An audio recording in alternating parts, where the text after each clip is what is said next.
जय श्री कृष्णा दोस्तों। वैसे तो हर दिन हमारा एक नया जन्म होता है, हर दिन हमारे लिए नया होता है और हम चाहें तो एक नई शुरुआत भी हो सकती है। इस वीडियो के माध्यम से छोटा सा वही प्रयास है, एक नई शुरुआत। कहते हैं ना कि जब जागो तब सवेरा। वैसे नींद से तो हर दिन हम जाग ही रहे हैं, इसके लिए परमात्मा का धन्यवाद।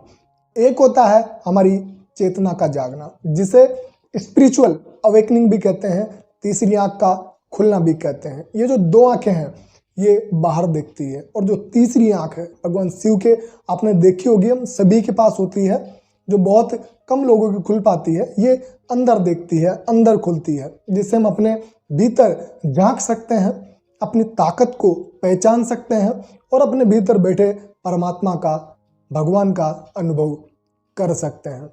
कुछ लोग परमात्मा का अनुभव ध्यान के द्वारा करना चाहते हैं, कुछ भक्ति के द्वारा, कुछ ज्ञान के द्वारा, तो कुछ निष्काम कर्म के द्वारा। वैसे तो श्रीमद् भगवद गीता का एक एक शब्द जीवन है, जीवन का सार है। लेकिन अगर हम थोड़ा सा भी कर्म योग, ध्यान योग, ज्ञान योग और भक्ति योग को जान लेते हैं, समझ लेते हैं, तो हमारा जीवन निडर, साहसी, प्रेमपूर्ण और आसान हो सकता है और होता ही है। मेरा इतना मुश्किल जीवन आसान हुआ है, मेरा खुद का अनुभव है, इसलिए मैं आपको कह रहा हूँ। तो थोड़ा सा ध्यान से सुनिएगा, समझिएगा, बिल्कुल कम और सरल भाषा में समझाने की कोशिश रहेगी। सबसे पहले बात करते हैं कर्म योग की। देखो, हम चाहें या ना चाहें, कर्म तो प्रतिपल हम कर ही रहे हैं। श्री कृष्ण कह रहे हैं कि इस कर्म को निष्कामता के साथ करो, बस इतनी साधारण सी बात है। यानी जो मैं है कि ये मैंने किया, मैं करने वाला हूं, इस भाव को मिटा दो। करने वाला कोई और है, फल को पाने वाला कोई और है। ना मैं करता हूं, ना मैं भोगता हूं। तो फिर मैं क्या कहूंगा? मैं कहूंगा कि करवाया भी श्री कृष्ण ने और फल भी श्री कृष्ण ही हो गए। जब मैं का अहंकार मिट जाता है, जब मैं हट जाता है, तो फिर बचता क्या है? श्री कृष्ण। तो फिर हम सब श्री कृष्ण ही हो जाते हैं जब मैं का भाव मिट जाता है। वही निष्काम कर्म है। अगर बिल्कुल सरल भाषा में समझाऊं तो भजन की एक लाइन है कि करते हो तुम कन्हैया, मेरा नाम हो रहा है। इस पंक्ति में पूरा कर्मयोग समाया हुआ है, अगर आप समझ गए तो, कि सब कुछ प्रभु आप ही कर रहे हैं, आप ही करवा रहे हैं, सिर्फ नाम मेरा हो रहा है।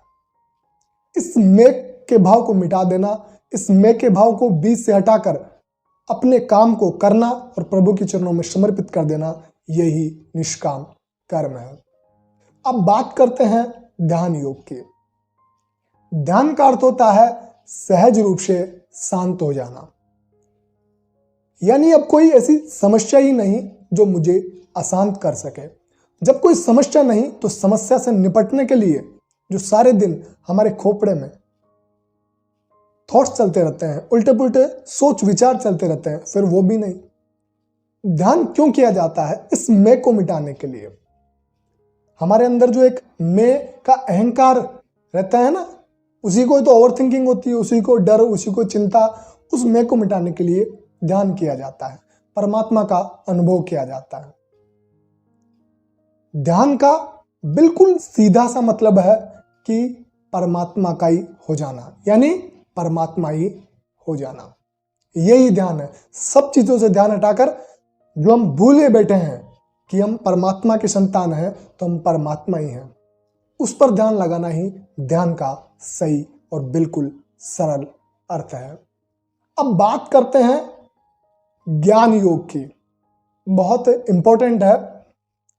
आध्यात्मिक अर्थ में ज्ञान को कभी सूचना मत मान लेना। Spiritual knowledge is not a information. आध्यात्मिक संदर्भ में ज्ञान हमेशा झाड़ू का काम करता है। जो हमारे भीतर पहले से पड़े सूचना, नॉलेज, इधर उधर का अज्ञान, उन सबको मिटाने का काम करता है आध्यात्मिक ज्ञान। सांसारिक ज्ञान वह होता है जो हम दिमाग में इकट्ठा करते रहते हैं इस उम्मीद में कि किसी दिन काम आएगा। लेकिन आध्यात्मिक ज्ञान इस सब को, जो हमारे काम का नहीं है, जो हमें लगता है कि हमारे काम का है, लेकिन हमारे दिमाग में बहुत सारा ज्ञान होता है, इंफॉर्मेशन होती है, नॉलेज होती है जो पड़ी रहती है, जो हमारे काम की नहीं होती है, लेकिन एक उम्मीद रहती है कि किसी दिन काम आएगा। इसको मिटाने का काम करता है आध्यात्मिक ज्ञान। हमारे अंदर एक भावना होती है कि मुझे ज्ञानी बनना है, मुझे महान बनना है, मुझे बहुत सारा ज्ञान इकट्ठा करके इस दुनिया को बताना है कि मेरे अंदर कितना ज्ञान है। इस भाव को, इस अहंकार को, इस मैं को ही मिटा देना असली ज्ञान योग है। अब बात करते हैं भक्ति योग की। तो हमारे भीतर बैठे भगवान से ये बोलो कि हे भगवान, मुझे सही डायरेक्शन दिखाओ जीवन में, जो मेरे लिए सही है वो करवाओ मुझसे, वो नहीं जो मैं चाहता हूं, क्योंकि मैं तो कुछ भी चाह सकता हूं। मेरे चाहने से क्या होता है? इसको कहते हैं कंप्लीट सरेंडर, संपूर्ण आत्मसमर्पण प्रभु के चरणों में। दिस इज अ रियल भक्ति, जो आज बहुत कम देखने को मिलती है। भगवान से कुछ मांगा नहीं जाता है, भगवान को समर्पण किया जाता है, पूर्णतः समर्पण किया जाता है, क्योंकि करना तो हमें ही है। लेकिन उस काम में डर, लालच, ईर्ष्या ये बिल्कुल भी नहीं होना चाहिए। जब हमारे जीवन में कोई ऐसा काम होगा जिसमें ना डर होगा, जिसमें ना लालच होगा, ना इसमें ईर्ष्या होगी, किसी के दुख कम करने की भावना को प्रभु के चरणों में समर्पण करके किसी काम को पूरा किया जाए, तो उसी काम को निष्कामता बोलते हैं, उसी काम को परमात्मा बोलते हैं। और जब हमारे अंदर ऐसी भावना पैदा हो जाती है तो समझ लीजिएगा कि हम अपने भीतर बैठे परमात्मा का अनुभव कर चुके हैं।